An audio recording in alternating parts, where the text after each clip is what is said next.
నమస్తే, welcome to Bhavat media. ముందుగా headlines. Hormuz జలసంధిలో ఊరట, 20 చమురు నౌకలకు ఇరాన్ అనుమతి.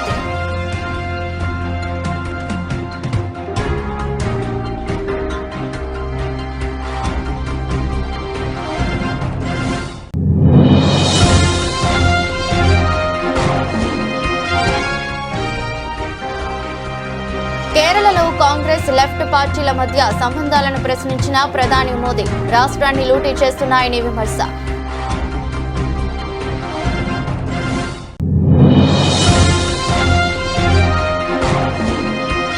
బెంగాల్లో స్వేచ్ఛాయుత నిష్పక్షపాత ఎన్నికలు జరిగేలా చూడాలి. ఈసీఐకి వినతి పత్రం సమర్పించిన కేంద్ర మంత్రులు.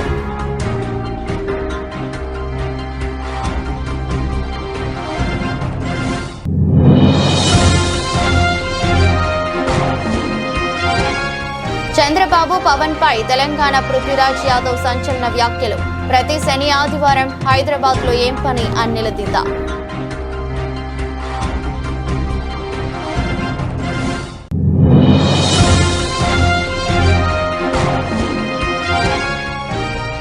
తల్లిదండ్రులను నిర్లక్ష్యం చేస్తే జీవితంలో 15% కట్. తెలంగాణ అసెంబ్లీలో చారిత్రాత్మక బిల్లుకు ఆమోదం.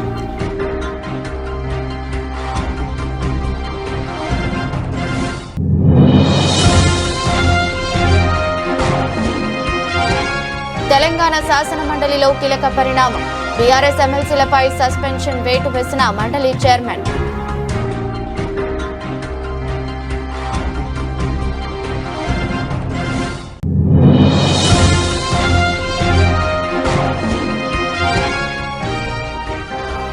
కోటి ఎకరాలు గుంజుకోవాలనే యత్నాన్ని అడ్డుకుంటా. వట్టినాగులపల్లి బాధితులకు కేటీఆర్ భరోసా.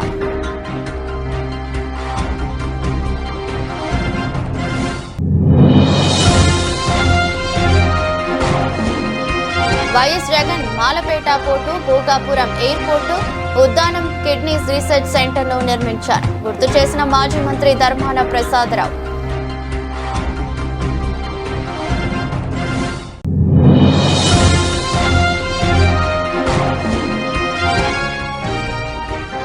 గోదావరి పుష్కరాలపై ఇంజనీర్ల కమిటీ, కేబినెట్ సబ్ కమిటీ భేటీలో సీఎం ఆదేశాలు.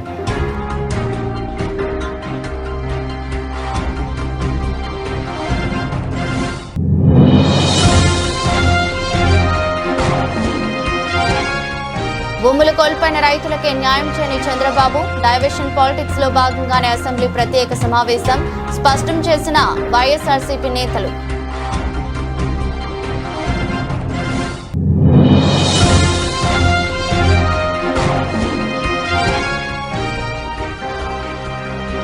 భారీగా తగ్గిన బంగారం ధరలు, డాలర్ రేటు పెరగటం కారణమంటున్న మార్కెట్ నిపుణులు.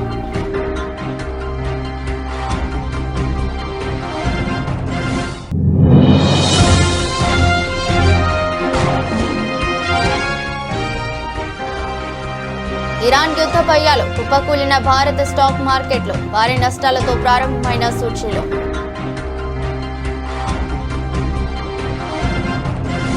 ప్రపంచ చమురు వాణిజ్యానికి గుండెకాయ లాంటి హర్ముజ్ జలసంధిలో గత కొన్ని రోజులుగా నెలకొన్న తీవ్ర ఉద్రిక్తతలకు తాత్కాలికంగా తెరపడింది.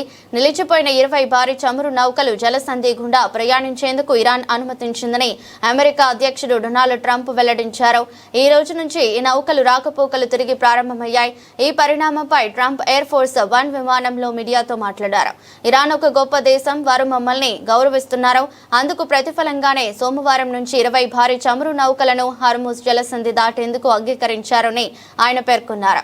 ఈ నిర్ణయంతో అంతర్జాతీయ చమురు మార్కెట్ కు భారీ ఊరట లభించినట్లయింది. యుద్ధ భయాలతో ఆకాశానంటిన ముడి చమురు ధరలు మళ్లీ తగ్గుముఖం పట్టే అవకాశం ఉందని నిపుణులు భావిస్తున్నారు.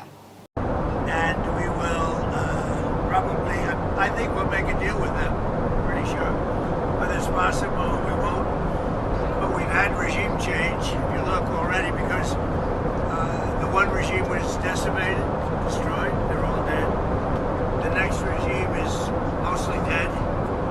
And the third regime, we're dealing with different people than anybody's dealt with before. It's a whole different group of people. So I would consider that regime change. And frankly,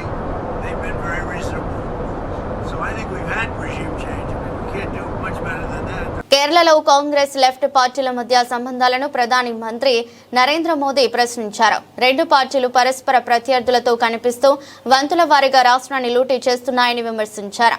ఎన్నికల్లో ప్రతిసారి ఎవరికి ఎవరు బీ టీం అనే ప్రశ్న తలెత్తుతుందని, India కూటమిలో Congress left కలిసి ఉన్నాయని, గతంలో కలిసే ఢిల్లీలో ప్రభుత్వాన్ని ఏర్పాటు చేశాయని గుర్తు చేశారు. తమిళనాడులో కూడా రెండు పార్టీల కూటమి ఉందన్నారు. కేరళలో మాత్రం రెండు పార్టీల మధ్య శత్రుత్వం అనేది ఒక డ్రామా మాత్రమేనని వివరించారు. ప్రజలు కేరళలో మార్పును కోరుకుంటున్నారని చెప్పారు. పాలక్కాడ్లో ఆదివారం నాడు జరిగిన ఎన్నికల ప్రచార సభలో మోదీ మాట్లాడారు. वेस्ट एशिया में चल रहे युद्ध पर सबकी नजर है. इस युद्ध का प्रभाव भारत पर कम से कम पड़े, इसके लिए हमारी सरकार लगातार काम कर रही है. यहां केरलम के बहुत सारे लोग युद्धग्रस्त क्षेत्रों में काम कर रहे हैं. युद्ध शुरू होने के बाद से ही मैं इन देशों के सभी राष्ट्राध्यक्षों से लगातार बात कर रहा हूं, संपर्क में हूं. सारे ही देश युद्ध क्षेत्रों में फंसे भारतीयों की सुरक्षा को प्राथमिकता दे रहे हैं. वहां पर हमारे भाई बहनों को कोई तकलीफ ना हो, इसके लिए भारतीय दूतावास भी दिन रात काम कर रहा है. भारतीयों के हितों की सुरक्षा भाजपा एनडीए सरकार के लिए सर्वोपरि है. वहीं संवेदनशील मामले में कांग्रेस जिस तरह की बयानबाजी कर रही है, वो भी आपको याद रखना है. कांग्रेस जिस तरह के बयान दे रही है वो खतरनाक है. कांग्रेस चाहती है कि खाड़ी देशों में रहने वाले करीब 1 करोड़ బెంగాల్లో సీఎం మమతా బెనర్జీ టీఎంసీ కార్యకర్తలు ఎన్నికల ప్రక్రియను హైజాక్ చేస్తున్నారని కేంద్ర మంత్రులు కిరణ్ రిజిజు, పీయూష్ గోయల్, సుఖాంత మంజుదార్ ఆరోపించారు. బెంగాల్లో ఓటర్లను బెదిరిస్తున్నారని అన్నారు. స్వేచ్ఛాయుత నిష్పక్షపాత ఎన్నికలు జరిగేలా చూడాలని కోరుతూ కేంద్ర మంత్రులు కిరణ్ రిజిజు, పీయూష్ గోయల్, సుఖాంత మజుందార్, ఇతర బీజేపీ నాయకులు ఈసీఐకి వినతి పత్రం సమర్పించారు. एक पिटीशन देने आए हैं. ये बहुत ही गंभीर पिटीशन, बहुत ही महत्वपूर्ण एक विषय लेके आए हैं.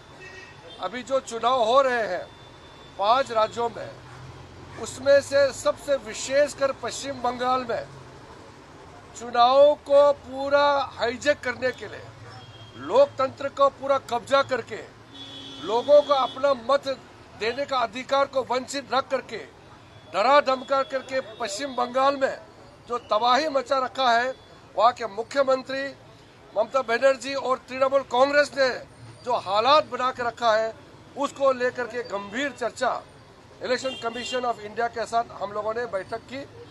इलेक्शन कमीशन पूरे टीम अधिकारियों के साथ हम लोगों का एक एक पॉइंट को सुना और हमने एक एक पॉइंट बारीकी से बताया कि मुख्यमंत्री खुद किस तरीके से वहाँ के वोटरों को घर घर तक धमकी दे करके कि जो बीजेपी को वोट देगा उसको नहीं छोड़ा जाएगा, और तृणमूल कांग्रेस का पूरा कार्यकर्ता, पूरा मंत्री, उनका पूरा टीम किस तरीके से पूरा इलेक्शन प्रोसेस को हाईजैक किया. पश्चिम बंगाल में जितना अधिकारी है, वरिष्ठ अधिकारी से लेकर के नीचे स्तर का पूरा को तृणमूल का कांग्रेस वर्कर टाइप बना करके जो हाईजैक किया गया है, उसका चिंता व्यक्त करते हुए చంద్రబాబు పవన్ పై తెలంగాణ పృథ్వీరాజ్ యాదవ్ సంచలన వ్యాఖ్యలు చేశారు. ప్రతి శని ఆదివారం హైదరాబాద్ లో ఏం పని అని నిలదీశారు. మా తెలంగాణ పోలీసులు మీకు ఎందుకు సెక్యూరిటీ ఇవ్వాలని ప్రశ్నించారు. తెలంగాణ జర్నలిస్ట్ ను కర్నూలుకు తీసుకెళ్లి 3rd డిగ్రీ ప్రయోగిస్తారా అని ఆగ్రహం వ్యక్తం చేశారు. రేవంత్ రెడ్డి ముఖ్యమంత్రిగా ఉండి తెలంగాణ జర్నలిస్ట్ ను కాపాడలేకపోతున్నారని ఆవేదన వ్యక్తం చేశారు. తెలంగాణలో ఆంధ్రప్రదేశ్ గవర్నమెంట్ నడుస్తున్నందుకు ఇది ఒక పెద్ద ఉదాహరణ. ఇది ఇలా సైకిల్ పాలన అక్కడ కాదు, సైకిల్ పాలన ఇక్కడ కూడా ఉన్నది. రేవంత్ రెడ్డి ముఖ్యమంత్రి ఉన్నప్పుడు వెంకట్రామ్ రెడ్డికి హైదరాబాద్ నుంచి ఇక్కడికి వెళ్ళి పట్టుకపోయి అక్కడ చంద్రబాబు నాయుడు గవర్నమెంట్లో 3rd డిగ్రీ టార్చరు, ఇటుపక్క 3 పోలీసు వాళ్ళు, అటుపక్క 3 పోలీసు వాళ్ళు కాళ్ళ మీద కూర్చొని తొక్కుడు, నానా బూతులు మాట్లాడి, అమ్మా నా బూతులు మాట్లాడు రేవంత్ రెడ్డి పాలన అందుకే చెప్పాను రజాకార్ రేవంత్ నాయుడు ఈయన రేవంత్ రెడ్డి కాదు రేవంత్ నాయుడు అని. అంటే నీ సామాజిక వర్గానికి సంబంధించినటువంటి ఒక జర్నలిస్టుకు నీ జిల్లా కొల్లాపూర్కు సంబంధించిన ఒక జర్నలిస్టుకు పాలమూరు బిడ్డ నేను పాలమూరు పేద మొగోన్ని నల్లమల పులి బిడ్డ అంటున్నావు కదా, ఇగో చూడు అదే నల్లమల కాడ పుట్టినటువంటి ఈ బిడ్డను నీ గురువు అంటావో నువ్వేమంటావో నువ్వు ఎవరికైతే చెంచాగిరి చేస్తున్నావో ఎవరిని బూట్లయితే నువ్వు ఆంధ్రప్రదేశ్ రాష్ట్రం ఉన్నప్పుడు మోసినావో ఇప్పుడు తెలంగాణ రాష్ట్ర ముఖ్యమంత్రి అయిన తర్వాత కూడా ఇంకా అతని బూట్లు ఆ సాక్షుల వాసన చూసుకుంటూనే ఉన్నట్టున్నావు నువ్వు. ఇగో ఈ జర్నలిస్ట్ని తీసుకొని అక్కడి దాకా తీసుకుపోయి దేనికి ఏదో అభ్యంతరకరమైన మాటలు మాట్లాడిండు అని. అయ్యా నీ చంద్రబాబుకు నీకు అంతా నొచ్చితే ఈడ 100 మంది పిల్లలను ఆత్మహత్య చేసుకుంటందుకు ఈడ కొన్ని 100,000 మందిని నువ్వు పోలీస్ స్టేషన్లో ఇచ్చి టార్చర్ చేసినందుకు మా కడుపు ఎంత మండాలే. బాగా మాట్లాడినట్టు కదా గింతంత లేవురా అని చెప్పి నీ పోలీస్ అయినా మాట్లాడినట్టు కదా. నువ్వు డ్రెస్ ఇప్పిరారా భయ్, నువ్వు కర్నూలుకి వస్తావా? కర్నూలు కూడా వస్తాం మేము, డ్రెస్ ఇప్పిరా చూద్దాం. మరి నువ్వు ఎంత పోటు కానివో నీ పోలీసు వాళ్ళు ఎంత పోటు కానిలో నీ చంద్రబాబు ఎంత పోటుగాడో. వృద్ధాప్యంలో ఉన్న తల్లిదండ్రులను నిర్లక్ష్యం చేసే ఉద్యోగుల పట్ల తెలంగాణ ప్రభుత్వం కఠినంగా వ్యవహరించనుంది. అలాంటి వారి జీవితంలో 15% వరకు కోత విధించేందుకు ఉద్దేశించిన కీలక బిల్లును ఆదివారం తెలంగాణ శాసనసభ ఏకగ్రీవంగా ఆమోదించింది. ప్రభుత్వ ప్రైవేట్ రంగ ఉద్యోగులతో పాటు ప్రజాప్రతినిధులకు కూడా ఈ చట్టం వర్తించనుంది. ఈ సందర్భంగా ముఖ్యమంత్రి రేవంత్ రెడ్డి మాట్లాడుతూ వృద్ధ తల్లిదండ్రులకు రక్షణ కల్పించడంలో ఈ బిల్లు ఒక చరిత్రాత్మక ముందడుగని అభివర్ణించారు. కన్నవారు కన్నీరు పెట్టే పరిస్థితి రావటం సమాజానికి మంచిది కాదు. తల్లిదండ్రులను గౌరవించని వారిలో భయం కలిగించేందుకే ఈ చట్టాన్ని తీసుకొచ్చామని సీఎం స్పష్టం చేశారు. ప్రభుత్వ ప్రైవేటు ఉద్యోగులకే కాదు అధ్యక్ష, ప్రజాప్రతినిధులను కూడా ఈ చట్టం పరిధిలోకి తీసుకొచ్చిన. ప్రజాప్రతినిధులుగా గొప్ప గొప్ప ఉపన్యాసాలు ఇచ్చేటోళ్ళు కూడా కన్న తల్లిదండ్రుల పట్ల బాధ్యత నిర్వహించిన వాళ్ళను కూడా నా కళ్ళతో చూసిన అధ్యక్ష. అందుకే ఈరోజు ఈ చట్టం ప్రజాప్రతినిధులతో పాటు ప్రభుత్వ ఉద్యోగులతో పాటు ప్రైవేటు ఉద్యోగులతో పాటు ఎవరెవరికైతే తల్లిదండ్రులకు పిల్లలు ఉన్నారో పిల్లలు స్వార్థంతో కూడుకున్న ఆలోచనతోని తల్లిదండ్రులను నిర్లక్ష్యం చేసినరో ఆ పిల్లలకు గుణపాఠం చెప్పడానికే ఈ చట్టం తెచ్చినాం అధ్యక్ష. ఒక కలెక్టర్ దగ్గర ఒక ప్రభుత్వ అధికారి దగ్గర నా కొడుకు నన్ను సరిగ్గా చూసుకుంటలేడు అని ఒక అప్లికేషన్ పెట్టిందంటే ఆ వ్యక్తులను సమాజం అంతా బహిష్కరించాల్సిన అవసరం ఉంది అధ్యక్ష. తల్లిదండ్రులను చూసుకోనోడు ఈ సమాజంలో మనిషిగా జీవించడానికి కూడా అర్హత లేదు అధ్యక్ష. అట్లాంటి వాళ్ళని మనం అందరం సామాజిక బహిష్కరణ చేయడమే కాకుండా చట్ట పరిధిలోకి పట్టుకొచ్చి ఒక చట్టాన్ని ఒక శాసనాన్ని చేసి ఈరోజు వాళ్ళను ఆ తల్లిదండ్రులను కాపాడే బాధ్యత ఈ సభ మీద ఉన్నదని నేను భావిస్తున్నా అధ్యక్ష. మనం చదువుకున్న వాళ్ళం, విజ్ఞత ఉన్న వాళ్ళం, ప్రపంచంలో జరుగుతున్న పరిణామాల పట్ల అవగాహన ఉన్న వాళ్ళము. ఈనాడు ఈ చట్టం చేయడం ద్వారా కొంతైనా ఆ వృద్ధ తల్లిదండ్రుల కోసం మనం అండగా నిలబడ్డాము. ఇదొక భరోసా, విశ్వాసం. దీనివల్ల పూర్తిగా న్యాయం జరుగుతుందని నేను అనను, వివాదాలు సమసిపోతాయని కూడా నేను అనను. కాకపోతే తల్లిదండ్రులకు అవసరమైతే కొడుకును భయపెట్టడానికి ఒక మంత్రదండం ఇవ్వాలి, వాళ్ళకు ఒక శక్తి ఇవ్వాలి. నా చేతిలో ఈ చట్టం ఉంది. స్పీకర్ గడ్డం ప్రసాద్ కుమార్. తెలంగాణ శాసన మండలిలో కీలక పరిణామం చోటు చేసుకుంది. బీఆర్ఎస్ ఎమ్మెల్సీలను మండలి చైర్మన్ గుత్తా సుఖేందర్ రెడ్డి సభ నుంచి సస్పెండ్ చేశారు. మంత్రి పొంగులేటి శ్రీనివాసరెడ్డి లక్ష్యంగా ప్రతిపక్షం చేపట్టిన నిరసన చివరకు సభ్యుల బహిష్కరణకు దారితీసింది. సభ ప్రారంభం కాగానే బీఆర్ఎస్ సభ్యులు మంత్రి పొంగులేటి వ్యవహారంపై చర్చకు పట్టుబట్టారు. చైర్మన్ అనుమతించకపోవడంతో సభ్యులందరూ ఒక్కసారిగా పోడియం వద్దకు దూసుకు వెళ్లారు. ప్లకార్డులు ప్రదర్శిస్తూ ప్రభుత్వానికి వ్యతిరేకంగా నినాదాలు చేస్తూ సభా కార్యక్రమాలను అడ్డుకున్నారు. ఈ క్రమంలో బీఆర్ఎస్ ఎమ్మెల్సీల తీరుపై మండలి చైర్మన్ తీవ్ర ఆగ్రహం వ్యక్తం చేశారు. సభ్యులు సీట్లలోకి వెళ్లాలని పదే విజ్ఞప్తి చేసినా వినకపోవడంతో సభలో గందరగోళం నెలకొంది. I beg to move that under sub-rule 2 of Rule 308 of the Council rules, the following members named by the Honorable Chairman be suspended from the services of the House for today. Sri Madhusudanachari Sirikonda, Sri Takkalapalli Ravindra Rao, Sri Deshapati Srinivas, Sri L. Ramna, Sri Vanteri Yadav Reddy Garu, Sri Sunkari Raj Garu, Sri Naveen Kumar Reddy Garu, Sri Tata Madhusudan Garu, Srimati S. Vani Devi Garu, Sri Pochampalli Srinivas Reddy Garu, Sri M. Koti Reddy Garni.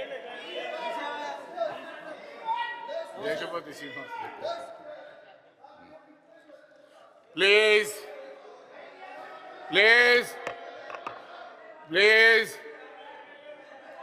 Motion moved. The question is that under sub-rule 2 of Rule 308 of the Council of Rules, that members named by the chairman be suspended from the services of the House for today. Those who are for the motion, please say aye. Those who are against, please say no. Ayes have it, ayes have it. The motion is carried and members named by the chairman are suspended from the services of the House for today. Please. CM Revanth Reddy పలుకుబడిని అడ్డు పెట్టుకుని భూములు గుంజుకుంటున్నారని మాజీ మంత్రి BRS MLA KTR విమర్శించారు. భూమి బౌండరీలను మార్చే ప్రయత్నం చేశారని ఆరోపించారు. మహేశ్వరం నియోజకవర్గంలో 1000 ఎకరాలు కబ్జా చేస్తున్నారని తెలిపారు. అధికారులను అడ్డు పెట్టుకుని అరాచకర పర్వం చేపడుతున్నారని మండిపడ్డారు. 1 కోటి ఎకరాల భూమిని నిషేధిత జాబితాలో పెట్టారని అన్నారు. రంగారెడ్డి జిల్లా వటినాగులపల్లిలో కేటీఆర్ సహా బీఆర్ఎస్ ఎమ్మెల్యేలు పర్యటించారు. మంత్రి పొంగులేటి శ్రీనివాస్ రెడ్డి భూ కబ్జా బాధితులను పరామర్శించారు. భూ కబ్జాలకు వ్యతిరేకంగా బీఆర్ఎస్ పోరాడుతుందని బాధితులకు భరోసానిచ్చారు. శంషాబాద్ మండలంలో ఒక ఉదాహరణ చెప్తాను నేను మీకు. నవాబుల కాలం నుంచి వాళ్ళ దగ్గర 500 ఎకరాలు జాగుండే, అమ్ముకుంటూ పోతే ఇప్పుడు మిగిలింది 250 ఎకరాలు. వాళ్ళు వచ్చారు మొన్న నా దగ్గరికి, వచ్చి చూపెట్టారు. సార్, ఇది మా దగ్గర మాకు స్వాతంత్రం వచ్చినట్టు నుంచి నిజాం కాలం నుంచి మా దగ్గర ఉంది. మొన్న నిషేధితుల జాబితాలో పెట్టినారు. మాకు రెవెన్యూ మంత్రి గారి ఆఫీస్ నుంచి ఫోన్ వచ్చింది. ఏందయ్యా అంటే, రెవెన్యూ మంత్రి గారు బెదిరిస్తున్నారు సార్, ఎకరానికి 2 కోట్ల రూపాయలు డబ్బులన్నా ఇవ్వాలంట, 250 ఎకరాలకి అంటే 500 కోట్లు ఇవ్వాలంట, లేదంటే జాగానన్నా రాసియాలన్నట సార్, ఒక 100 ఎకరాలు జాగా రాసియాలన్నట. ఇది ఏం అన్యాయం సార్, ఏం అరాచకం సార్ అని చెప్పి వారు చెప్పారు. మరి నేను చెప్తాను, ప్రెస్లో మాట్లాడతానంటే దయచేసి మా పేరు బయట పెట్టకండి సార్, పేరు బయట పెడితే చంపేస్తారు, వీళ్ళు చాలా దుర్మార్గులు సార్, చంపేస్తారు. మేము కాపాడుకుంటాం సార్, కోర్టుకు పోతాం, కాపాడుకుంటాం, కానీ మీ గవర్నమెంట్ వచ్చినాకన్నా మాకు హెల్ప్ చేయండి అని చెప్పిపోయారు. అందుకే వేరే బాధితులకు కూడా మేము పిలుపునిస్తున్నాం. అవసరమైతే మా పార్టీ ఆఫీస్ ఉంది, లీగల్ సెల్ ఉంది, మీరు రండి, మీ పేర్లు బయట పెట్టాం. మాకు తెలుసు ఈ గుండాల నుంచి మీకు భయం ఉంటుంది, మాకు తెలుసు. పేర్లు బయట పెట్టాం, కానీ న్యాయపరంగా మీకు అండగా నిలబెడతాం. ఎవరైనా పేరు బయట పెట్టండి మాకేం కాదు అంటే తప్పకుండా వారికి అండగా నిలబెడతాం. అట్లాగే 1 కోటి ఎకరాలు నిషేధిత జాబితాలో పెట్టి వీళ్ళు చేస్తున్న అరాచకాల్ని మాత్రం వదిలిపెట్టాం. తప్పకుండా మా పార్టీ శాసనసభాపక్షం మొత్తం ఎంబడ ఉంటుంది. దాంతోపాటు వీళ్ళు అక్రమ మైనింగ్ ఏదైతే చేశారో ఆ అక్రమ మైనింగ్లో చట్టం ప్రకారం 1 year కఠిన కారాగార శిక్ష వేయాలి. ఈ మంత్రి గారు వెంటనే రాజీనామా చేయాల్సిందే. ఖచ్చితంగా ఈ ప్రభుత్వం సిబిసిఐడి అని చెప్పి మంత్రిని కాపాడే ప్రయత్నం చేస్తున్నది. నేను మా నాయకుడు కౌశిక్ రెడ్డి గారిని, మా సోదరుడు ఏం అనలేదు నిజానికి. ఆయన కేవలం దశాబ్దాల కళను మాజీ సీఎం వైఎస్ జగన్ నిజం చేశారని మాజీ మంత్రి ధర్మాన ప్రసాద్ రావు అన్నారు. చంద్రబాబు ఉత్తరాంధ్ర ప్రజలకు కేవలం ఓటు బ్యాంకుగా చూశాడని విమర్శించారు. YS Jagan Mulapeta port, Bhogapuram airport, Uddanam kidney research centre ను నిర్మించారని గుర్తు చేశారు. పోర్టు పూర్తవుతే చదువుకున్న యువతకు పెద్ద ఎత్తున ఉపాధి ఉద్యోగ అవకాశాలు లభిస్తాయని పేర్కొన్నారు. ఒక పోర్టు నిర్మాణం పూర్తయితే పెద్ద ఎత్తున ఇక్కడ నుంచి ఇంపోర్ట్స్ అండ్ ఎక్స్పోర్ట్ జరుగుతాయి. ఈ ప్రాంతం పారిశ్రామికంగా అభివృద్ధి చెందుతుంది. మరి ఇక్కడ హ్యాండ్లింగ్ పెద్ద ఎత్తున జరుగుతుంది. మరి గతంలో భారతదేశంలో ఉన్న మేజర్ పోర్టులు ఏవైతే ఉన్నాయో, బాంబే కానీ, కలకత్తా కానీ, మరి విశాఖపట్నం కానీ, మద్రాసు కానీ, ఆ ప్రాంత అభివృద్ధిలో కీలకమైన పాత్ర వహించిన విషయం మీ విజ్ఞానం మీ అందరికీ తెలుసు. మరి అలాగే ఈ ప్రాంతంలో మూలపేట పోర్టు పూర్తయితే టెక్కలి వాసులందరికీ అత్యంత ప్రయోజనం చేకూరుతుంది. ఈ ప్రాంత రైతాంగం త్యాగధనులు వీళ్ళు 362 ఎకరాల భూమిని మరి వాళ్ళు స్వచ్ఛందంగా ఈ మూలపేట ఆకాంక్షించి మూలపేట అభివృద్ధి కోసం ఇక్కడ టెక్కల నాయకుల ప్రయత్నంతో ఇక్కడ జరిగింది. తిలక్ గారు ముఖ్యంగా ప్రధాన పాత్ర వహించి మరి మీ టెక్కల అభివృద్ధి కోసం ఆయన అడుగు బిగించి ఆవేళ చేసిన కార్యక్రమం. దాన్ని ఆమోదించి జగన్మోహన్ రెడ్డి గారు ఫారెస్ట్ ల్యాండ్ కూడా ఇంకో 1100 ఎకరాల భూమిని తీసుకొని సుమారు 1800 ఎకరాల భూమితో మరి ఈ ప్రాంతంలో పోర్టు నిర్మాణం ప్రారంభించాం. గతంలో అనేక మంది నాయకులు మరి దీనికి చాలా పెద్ద ఎత్తున భూమి కావాలని చెప్పి పని వాయిదా వేసే కార్యక్రమం. ఈ ప్రాంత ప్రజలకు ప్రయోజనం చేకూరకుండా రైతులు ఎలాగే తిరస్కరిస్తారు కనుక పెద్ద ఎత్తున భూసేకరణ అంటే ఈ ప్రాంతంలో పనులే జరగవు. పనులు జరగాలన్న సానుకూలంగా ఆలోచిస్తారు. మరి అలా ఈ ప్రాంతం అనేక సార్లు ఈ పోర్టును వాయిదా వేయడం జరిగింది. మరి ఈవేళ జగన్మోహన్ రెడ్డి గారు ఒక సముచితమైన నిర్ణయం తీసుకొని ఆచరణ సాధ్య యోగ్యమైనటువంటి సాధ్యమైనటువంటి ఆలోచన చేసి మరి 1800 ఎకరాలతోనే పోర్టు సాధ్యం నిర్మాణం అని చెప్పి ప్రారంభించి మరి పనులు కూడా గోదావరి పుష్కరాల నిర్వహణకు అనువైన ప్రదేశాలను గుర్తించేందుకు టెక్నికల్ ఇంజనీర్ల కమిటీ నియమించాలని సీఎం రేవంత్ రెడ్డి అధికారులను ఆదేశించారు. ఈ కమిటీ క్షేత్రస్థాయిలో పర్యటించి 15 నుండి 20 రోజుల్లో నివేదికను అధికారుల కమిటీకి అందజేయాలని సూచించారు. గోదావరి పుష్కరాల ఏర్పాట్లపై కేబినెట్ సబ్ కమిటీ అసెంబ్లీలో సమావేశమైంది. ఈ సందర్భంగా అధికారులకు సీఎం కీలక సూచనలు చేశారు. ఇంజనీర్ల కమిటీ నివేదికను అధికారుల కమిటీ పరిశీలించి పూర్తి అంచనాలతో నివేదికను కేబినెట్ సబ్ కమిటీకి పంపాలని ఆదేశించారు. కేబినెట్ సబ్ కమిటీ ఆమోదం తర్వాత ప్రణాళికలకు సంబంధించిన నివేదికపై కేబినెట్ తుది నిర్ణయం తీసుకుంటుందని సీఎం తెలిపారు. శాశ్వత తాత్కాలిక పనులను ప్రాధాన్యత క్రమంలో పూర్తి చేసేలా ప్రణాళికలు ఉండాలని సూచించారు. వివిధ విభాగాల మధ్య సమన్వయ లోపం తలెత్తకుండా ప్రజాభవన్లో ప్రత్యేకంగా వార్ రూమ్ ఏర్పాటు చేసుకోవాలని ఆదేశించారు. పుష్కరాల ఏర్పాట్లలో భాగంగా ప్రధాన దేవాలయాలు, పర్యాటక ప్రదేశాల్లో ఘాట్ల విస్తరణ చేపట్టేలా చర్యలు తీసుకోవాలని, వివిధ ప్రాంతాల మధ్య కనెక్టివిటీ విషయంలో ఇబ్బందులు తలెత్తకుండా చూడాలని అధికారులను సూచించారు. ఈ సందర్భంగా బాసర శ్రీ జ్ఞాన సరస్వతి దేవస్థానం అభివృద్ధి, ఆలయ విస్తరణకు సంబంధించిన మాస్టర్ ప్లాన్ ను అధికారులు సీఎంకు వివరించారు. దీనిపై సీఎం పలు సూచనలు చేశారు. బాసర నుంచి భద్రాచలం వరకు గోదావరి పరివాహక ప్రాంతంలోని ప్రధాన ఆలయాలు, పుష్కర ఘాట్ల అభివృద్ధి ప్రణాళికలపై చర్చించారు. 2027 జూన్లో జరిగే గోదావరి పుష్కరాల నాటికి పూర్తి చేయాల్సిన పనులను గుర్తించారు. పుష్కరాల కోసం చేపట్టాల్సిన పనులకు సంబంధించి రూపొందించిన ప్రణాళికలను పవర్ పాయింట్ ప్రెజెంటేషన్ ద్వారా అధికారులు వివరించారు.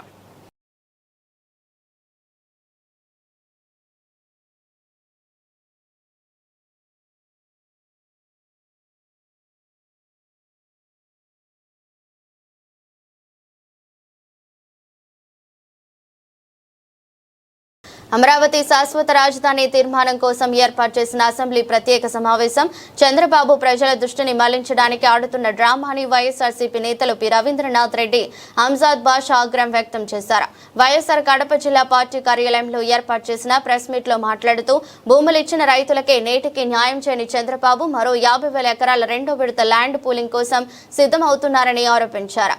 వైఎస్ఆర్సీపీ అమరావతి రాజధానికి వ్యతిరేకం కాదని, రాజధాని పేరుతో జరుగుతున్న వేల కోట్ల అవినీతి మాత్రమే వ్యతిరేకమని తేల్చి చెప్పారు. చంద్రబాబు ఎప్పుడు డైవర్షన్ పాలిటిక్స్లో భాగంగా ఇప్పుడు కూడా అదే కార్యక్రమంలో భాగంగానే అసెంబ్లీ స్పెషల్ మీటింగ్ అని చెప్పి ప్రత్యేక సభ దానికోసమే అని చెప్పేసి ఏది రాజధాని అమరావతి అని చెప్పడం కోసం. ఇప్పుడు దాన్ని వద్దనే వాళ్ళు ఎవరు, దాన్ని అడ్డుకునే వాళ్ళు ఎవరు? ప్రభుత్వం వారిది, అడ్డుకునేది లేదు, వద్దనే వాళ్ళు లేరు. ఇప్పటికే 52,000 కోట్ల రూపాయలకు సంబంధించి టెండర్లు పిలిస్తేవి,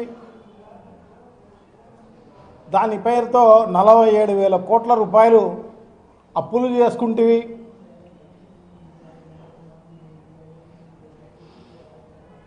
దానిపైన 10% మొబలైజేషను కాంట్రాక్టర్లకు, నీ బుద్ధిపుట్టిన కాంట్రాక్టర్లకు, నీ బినామీ కాంట్రాక్టర్లకు 10% మొబలైజేషను వాళ్ళకు ఇచ్చినావు. 5,000 కోట్ల రూపాయలు దగ్గర ఇచ్చినావు. లోన్ తీసుకొచ్చి మరి అది కూడా 9,000 కోట్ల రూపాయలు దీనికోసమే అదే పనిగా లోన్ తీసుకొని. పశ్చిమాసియాలో ఉద్రిక్తత పరిస్థితుల కారణంగా బంగారం ధరలు రోజు రోజుకు తగ్గుతున్నాయి. డాలర్ రేటు పెరగటం బంగారం ధరలు పతనం అవ్వడానికి మరో కారణంగా మార్కెట్ నిపుణులు చెబుతున్నారు. గతేడాది పెట్టుబడిదారులకు అద్భుతమైన రిటర్న్స్ ఇచ్చిన బంగారం ఇప్పుడు కంటతడి పెట్టిస్తోంది. యుద్ధం మొదలవ్వడానికి ముందు 10 గ్రాముల 24 క్యారెట్ల బంగారం ధర 1.90 లక్షల రూపాయల వరకు వెళ్లింది. యుద్ధం మొదలవ్వగానే బంగారం ధరలు ఢమాలని పడిపోయాయి. గుడ్ రిటర్న్స్ వెబ్సైట్ ప్రకారం హైదరాబాద్ మార్కెట్లో నిన్న 10 గ్రాముల స్వచ్ఛమైన 24 క్యారెట్ బంగారం బంగారం ధర 1,48,090 దగ్గర, 22 క్యారెట్ బంగారం ధర 1,35,750 దగ్గర, 18 క్యారెట్ బంగారం ధర 1,11,070 దగ్గర ట్రేడ్ అయింది. ఈ రోజు 24 క్యారెట్ పై 810 రూపాయలు, 22 క్యారెట్లపై 750 రూపాయలు, 18 క్యారెట్ పై 610 రూపాయలు తగ్గింది. సోమవారం ఉదయం 10 గంటల ప్రాంతంలో 10 గ్రాముల స్వచ్ఛమైన 24 క్యారెట్ బంగారం ధర 1,47,280 దగ్గర, 22 క్యారెట్ 1,35,000 దగ్గర, 18 క్యారెట్ ధర 1,10,450 దగ్గర కదలాడుతుంది.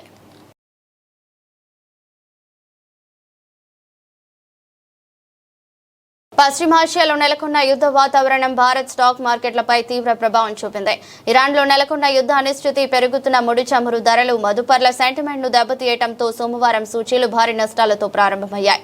ఇన్వెస్టర్లు అమ్మకాలకు మొగ్గు చూపడంతో మార్కెట్లు కుప్పకూలాయి. సోమవారం ఉదయం 9:21 సమయానికి బీఎస్సీ సెన్సెక్స్ 1,066.36 పాయింట్లు కోల్పోయి 72,516.86 వద్ద ట్రేడ్ అవుతోంది. అదేవిధంగా ఎన్ఎస్ఈ నిఫ్టీ 316.30 పాయింట్లు క్షీణించి 22,503.30 వద్ద కొనసాగుతుంది. బ్యాంకింగ్ రంగ షేర్లు భారీగా నష్టపోయాయి. నేపథ్యంలో Choice Equity Broking technical research analyst Hitesh Tailor మాట్లాడుతూ మదుపర్ల క్రమశిక్షణతో కూడిన విధానాన్ని అనుసరించాలని సూచించారు. స్వల్పకాలిక లాభాల కోసం వెంపర్లాడకుండా మార్కెట్ బాగా పడినప్పుడు మౌలికంగా బలంగా ఉన్న షేర్లలో పెట్టుబడి పెట్టడం మంచిది. నిఫ్టీ 24,000 మార్కును దాటి స్థిరంగా కొనసాగితేనే మార్కెట్లో సానుకూలత వచ్చినట్లు భావించాలి. అప్పుడే కొత్తగా లాంగ్ పొజిషన్లు తీసుకోవడం మేలు అని ఆయన వివరించారు.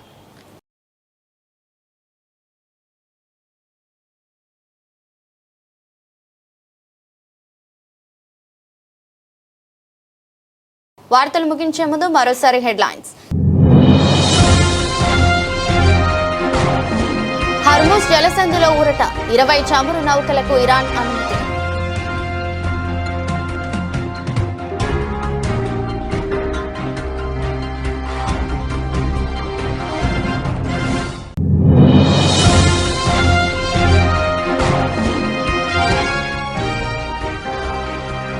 కేరళలో కాంగ్రెస్ లెఫ్ట్ పార్టీల మధ్య సంబంధాలను ప్రశ్నించిన ప్రధాని మోదీ, రాష్ట్రాన్ని లూటీ చేస్తున్నాయని విమర్శ.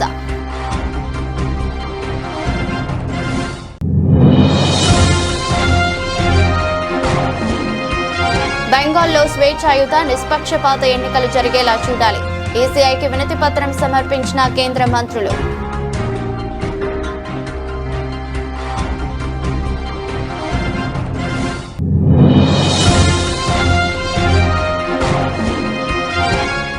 చంద్రబాబు పవన్ పై తెలంగాణ పృథ్వీరాజ్ యాదవ్ సంచలన వ్యాఖ్యలు. ప్రతి శని ఆదివారం హైదరాబాద్ లో ఏం పని అని నిలదీత.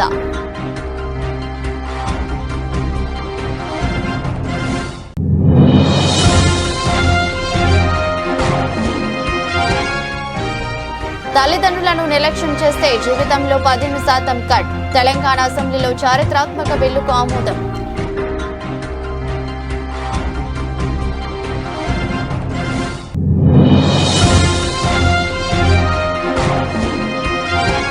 తెలంగాణ శాసన మండలిలో కీలక పరిణామం. బీఆర్ఎస్ ఎమ్మెల్సీలపై సస్పెన్షన్ వేటు వేసిన మండలి చైర్మన్.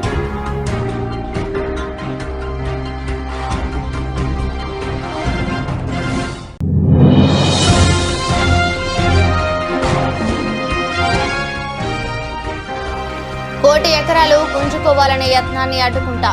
వట్టినాగులపల్లి బాధితులకు కేటీఆర్ భరోసా.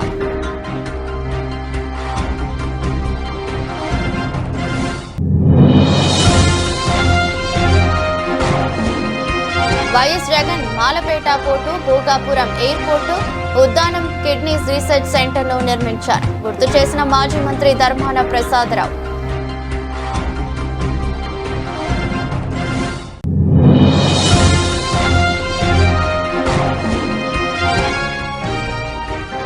గోదావరి పుష్కరాలపై ఇంజనీర్ల కమిటీ, కేబినెట్ సబ్ కమిటీ భేటీలో సీఎం ఆదేశాలు.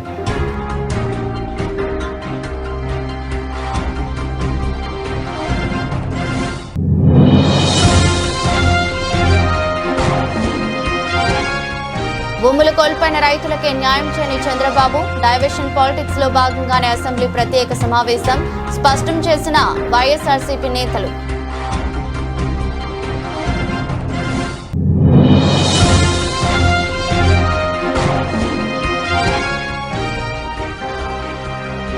భారీగా తగ్గిన బంగారం ధరలు, డాలర్ రేటు పెరగటం కారణమంటున్న మార్కెట్ నిపుణులు.